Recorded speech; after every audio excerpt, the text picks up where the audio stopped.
샬롬, 반갑습니다.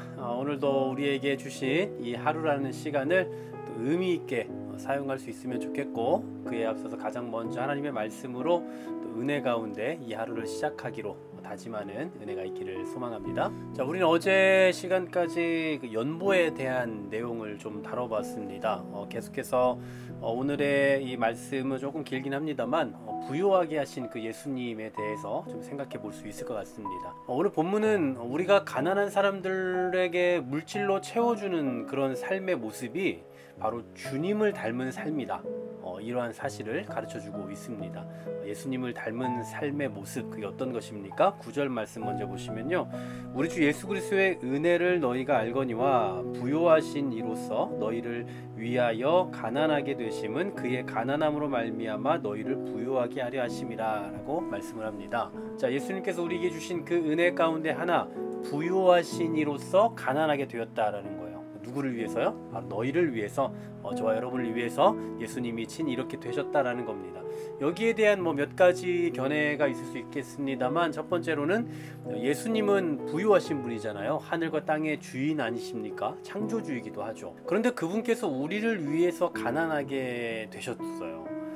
예를 들면 이 땅에 오실 때에도 부유한 집에 오신 게 아니라 가난한 집에 오셨고요. 또 죽으실 때에도 아무 소유도 없이 다 죽으셨죠. 그러니까 모든 예를 들면 예수님의 옷까지마저도 군인들이 다 가져갔다, 이런 의미에서 예수님이 가난해지셨다라는 표현일 수도 있고요. 또 한 가지는 어떤 구속의 의미를 좀 담아 설명해 볼 수도 있을 것 같습니다.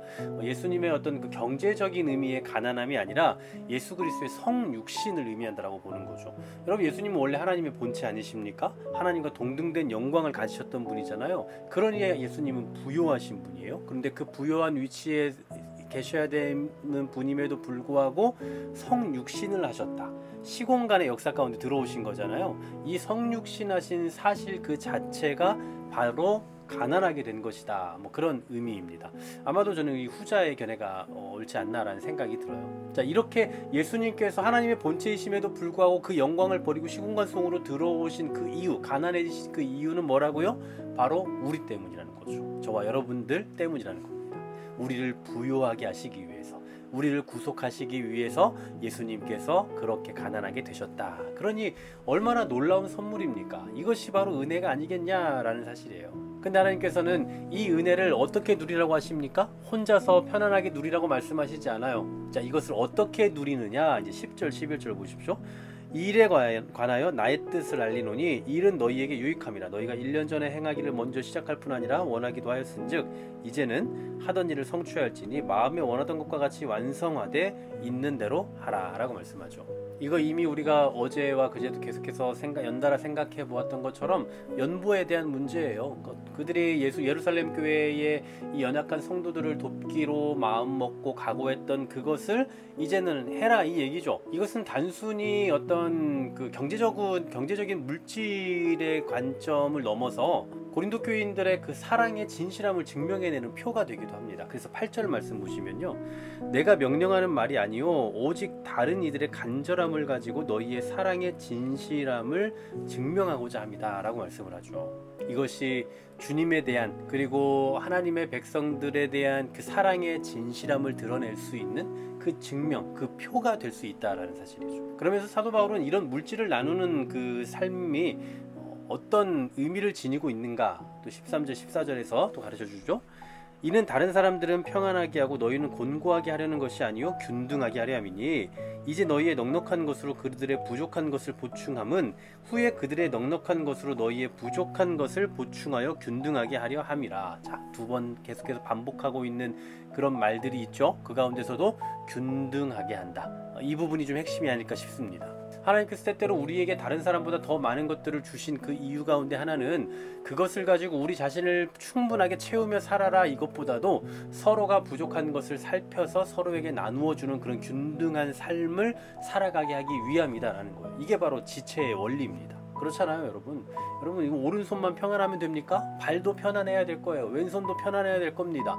또 오른손이 불편하면 또 왼손은 편합니까? 오른손이 불편하면 왼손 혼자 일을 해야 되니까 불편하잖아요. 어떻게 보면 한쪽의 지체가 아프면 모든 지체가 고생을 할 수밖에 없는 이 지체의 의미, 또 한쪽이 편안하면 모든 지체가 편안하게 되는 것과 같이 서로 부족한 것을 살피고 균등하게 하시기 위한 이 지체로서의 원리를 가르쳐주고 계신다라는 사실입니다. 그러면서 이제 구약의 그 만나의 예를 들어 설명하시는 거예요. 15절입니다. 기록된 것 같이 많이 거둔 자도 남지 아니하였고 적게 거둔 자도 모자라지 아니하였다. 여러분 이거 출애굽 백성들 이야기잖아요. 출애굽 백성들이 어땠습니까? 매일매일 하나님께서 하늘에서 만나와 메추라기를 내려주셨잖아요. 그리고 그것을 매일같이 먹었어요. 매일같이 균등하게 각자가 가질 수 있는 정도의 것을 가지고 먹었어요. 이 만나를 더 많이 거두면 어떻게 됩니까? 이상하게도 벌레가 생겨요. 냄새가 납니다. 그래서 저장하지 말라고 하신 거예요. 여러분 더 많이 가져가면 저장할 수밖에 없잖아요. 저장하기 위한 의도로 더 많이 가져가는 거 아닙니까? 그런데 그렇게 하지 못하게 하셨어요. 가져가서 저장하는 즉즉 바로 다 썩는 거예요. 그러므로 그 출애굽 백성들 가운데서 광야의 삶에서 누리게 하신 그 만나와 메추라기를 통해 알 수 있는 것은 서로가 균등하게 살아가게 하신 하나님의 의도와 목적이 있었다라는 사실이죠. 이 시대도 마찬가지일 겁니다. 자기 욕심으로 저장하게 되면 만나는 못 먹게 되어 있습니다. 그러니 우리는 이 땅에 저장하는 삶을 넘어서 서로 나누는 삶을 살 수 있어야 한다는 거예요. 물론 이거는 지금 뭐 적금을 들지 말자, 저축을 하지 말자, 뭐 재테크를 포기하자 뭐 이런 정도의 이야기는 아닙니다. 그러한 기준에 대해서는 우리 각자가 좀 정할 필요가 있을 것 같긴 해요.